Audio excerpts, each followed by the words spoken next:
Okay, we've come to Liverpool. Albert Docks, is it, Mandy? Yeah. Come to Albert Docks.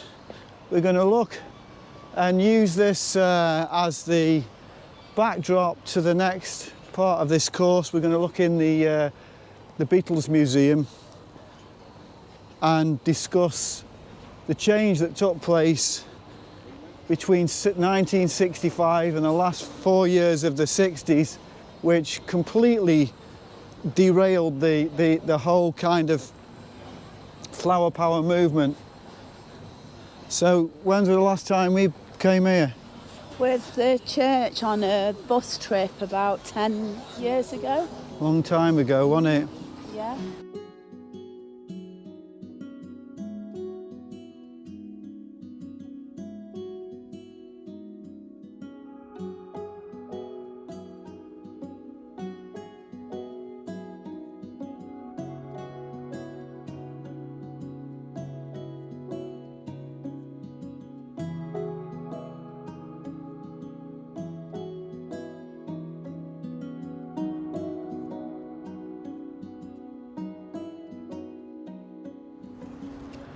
Okay, here we are at the Albert Docks. What do you think? It's a lot nicer than Manchester. It's beautiful. Do you know what? There's an awful lot of photographers that come here, and you can understand why. It's just like a photographer's paradise, this place is. It's really quiet as well. Yeah, so quiet. And the parking's cheaper. Like, Manchester's so expensive, isn't it? Too busy. So yeah, it's absolutely beautiful, a beautiful place. Well, we've come here basically to go to the Beatles Museum, and I've been to it before. It's actually quite a letdown as a place, but we want to come and have a look at one thing, and if it's not there, we've come all this way for nothing.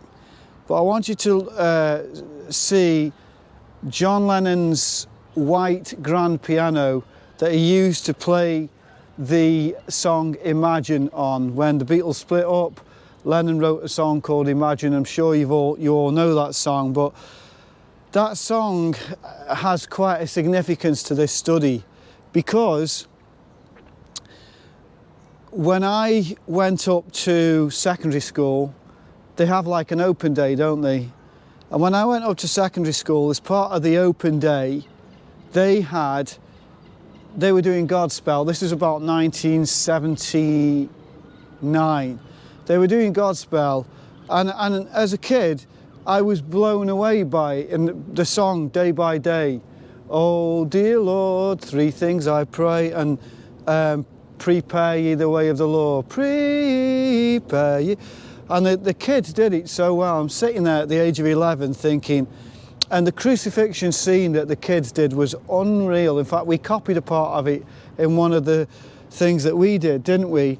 Where when they're crucifying Jesus, he had two red ribbons in his hands, and when the sound of the nails went, there's a girl, she let go. It was an all-girls school before we arrived. She let go of the ribbons, and the ribbons went down, and it just looked so dramatic, like the blood coming.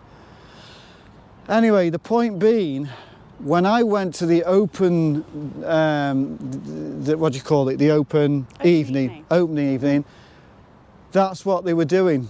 Then, how many years later? Well, a long time. Yeah, 20 odd years later, 30. Or 30 years later, we go to the opening evening. Same school for Abigail. And we walk in, and there's these kids in a dark room. In an RE lesson. In an RE lesson, in a circle, doing this thing with John Lennon's Imagine playing. Imagine there's no heaven. It's easy if you try. No hell below us, above us only sky. So within 30 years, that school had gone from doing... I know there's problems with Godspell, friends. I'm looking at this from the point of view of an unsaved person that observes the thing.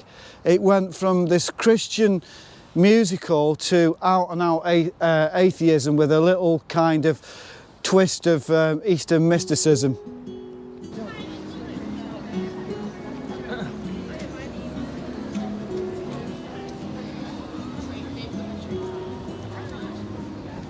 that steam engine. It's fueled Yeah. by Coke. Steam engines fueled by Coca-Cola. No, Coke. Oh, Coke as in cold Coke. yeah. Where's the Beatles Museum? Do you know? Maybe. How do you find it? Right. We'll find it. We'll find it.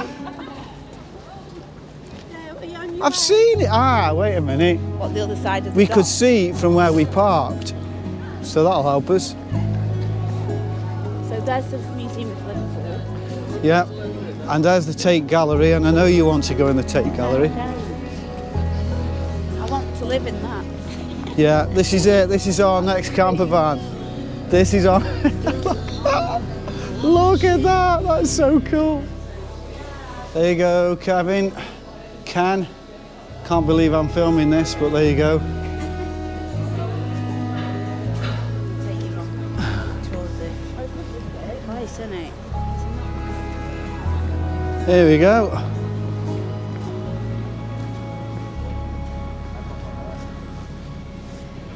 The Beatles. Which one is it? It's down there.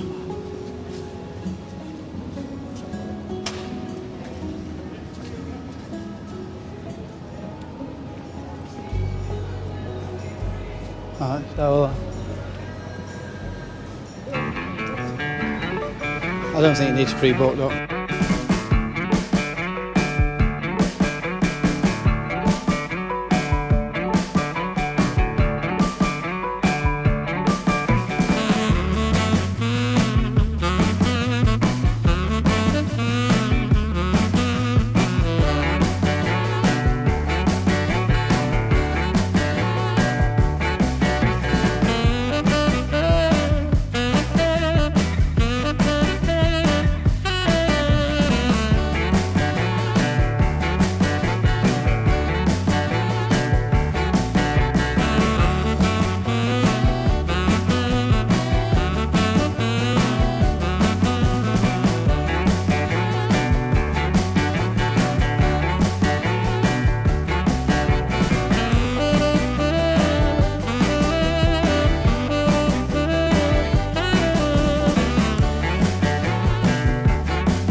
That was interesting. This might sound a little bit cringy to people, but when I was about 20 years of age, I used to do a lot of driving at work, so I used to play every Beatles album going along right the way from the beginning to the end. Used to get to Abbey Road, and there's a medley at Abbey Road, you know, about 4 songs put together, And then the final part is, and in the end, the love you make is equal to the love you take, or something. I can't even remember now. And it's to just drive along in the car crying because I got to the end of all the Beatles albums. That's tragic. It's true. But funny enough, going in there now and seeing all that, it just does absolutely nothing for me anymore. It's just not, it's hollow. And they were brilliant musicians, let's be honest, they were phenomenal musicians, but I don't think they actually believed in half of the songs that they sang. I'm convinced of that now. It's just marketing, it's clickbait. All you need is love. You've only got to look at John Lennon and his recording sessions. He was nasty.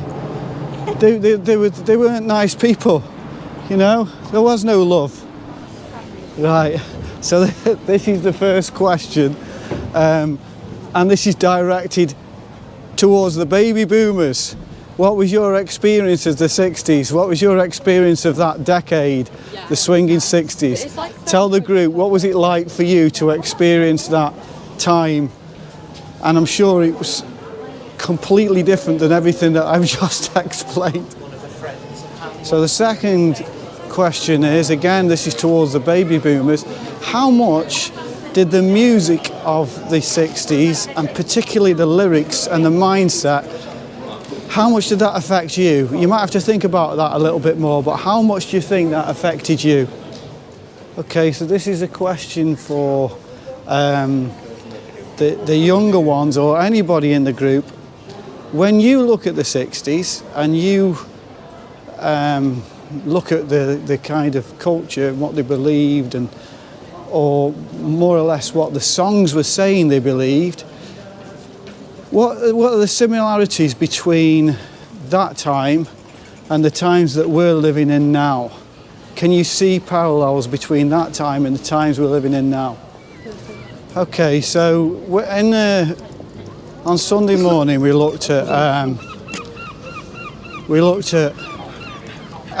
a miraculous answer to prayer in the Second World War. With Dunkirk, Winston Churchill thought that if they got 20 to 30,000 troops back, then it would be a real success. They had a National Day of Prayer. They managed to get 338,000 troops back. It was an absolute miracle. And even Churchill called it the miracle of Dunkirk. It was a miracle. And it came off the back of a National Day of Prayer. It's really important that we fully believe that God answers prayer. Secondly, we looked at what seems disconnected, but it's not disconnected, the revival on the Isle of Lewis, only 4 years after the Second World War. Probably one of the most authentic revivals of the last 100 years. Beginning, most people believe, with two old ladies, Peggy and Christine.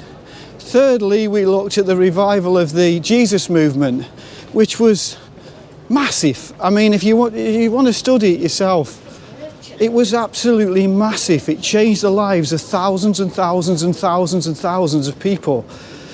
Churches were packed, meetings every night, people getting saved every night, discipling people in small groups in houses, and they lived in the houses. It wasn't just a case of like an hour's house group, they lived together. A lot of them went on to be pastors, teachers, evangelists, all sorts of things. So is this the next question, where do you stand with revival? I wonder whether every generation thinks it can't happen in our time. It's gone, it's finished, it's gone to pieces. How can God possibly work in this time? If you'd have lived in the time of the swinging 60s with the power, the unstoppable juggernaut of this hedonistic pleasure machine, you probably wouldn't have thought that God could have stepped in. But he truly did. So where do you stand with these things? What are your views on them? And when you look at the situation now, even this week just gone, you've got the Anglican Church blessing gay marriage, you've got this gender-neutral God that they want to bring in the Bible now. We're living in crazy times. Can God still step in? That's the question. What do you think? So, in 1965, around about the middle of the 60s, there were key things that happened that changed the course of the 60s, that went from this optimistic kind of jingly, lovely music that was normally about finding a girl that you love and how much you love her and that kind of stuff, to full on asking questions about the government, life, LSD, opening the door to other worlds. There was a massive paradigm shift in the middle of the 60s, and it shows you how quickly things can change. If you look at today, in the last probably 10 years, we've seen some massive changes. What do you think are the influences that cause these great changes? What is it that makes these changes happen? Is there anything that can be done about this? What were the influencing things in the mid-60s that caused this change, and what are the things today that are causing so many? So, coming back to looking at that strange decade, the 60s, there's no doubt with the first 5 years of the 60s, it was a very Christian era. It had a real Christian feel to it. But then things changed so quickly within the last 5 years. Are there any scriptures in the Word of God that tell of a similar time, that speak kind of parallel along the changes that we're going through in the 60s? Can you think of any scriptures in the Bible which help us to understand? I'll give you an example. I'm not saying I agree with this, because I don't agree with it, but one of the pastors that I served under for 10 years believed that the abyss in Revelation 9 was opened in the 60s. Personally, I don't go with that at all, but I kind of understand what he's saying. Are there any scriptures that you can see that show this great shift, this change that took place, the mindset that took place in the mid-60s? It went from this kind of innocent, romantic love to, well, something bordering on demonic. Okay, here's another one. What was your impression of men like Martin Luther King? What was your impression of men like Billy Graham? What was your impression of church? Were you going to church at that time? I know through talking to a lot of the older ones in our church that Ball Green was actually a booming work in that time period. So that whole hippie thing did not affect Ball Green Church really in any way, shape or form. So some of these things, I know it didn't affect my mum and dad too. They never got into anything like that. For some people, they wouldn't even know it was there and it was happening. For others, it was a big thing.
Imagine being a black slave on a slave ship. You wouldn't be debating with your fellow black slave whether the rapture is pre, mid or post. The only thing you'd be thinking about is how on earth am I going to get free? If ever.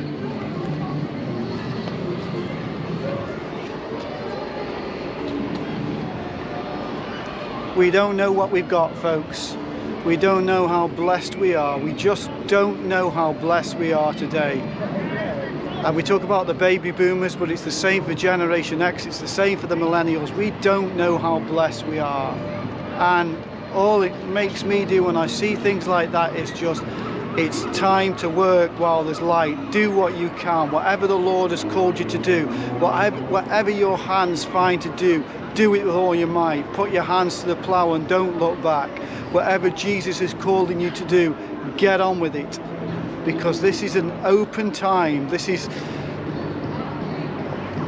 We're in a time where the internet it's decentralized and it won't last. There'll be a time when they'll pull this thing in. So right now, this is the time that Jesus talked about when he said, work while there's light, because the hour comes when no man can work.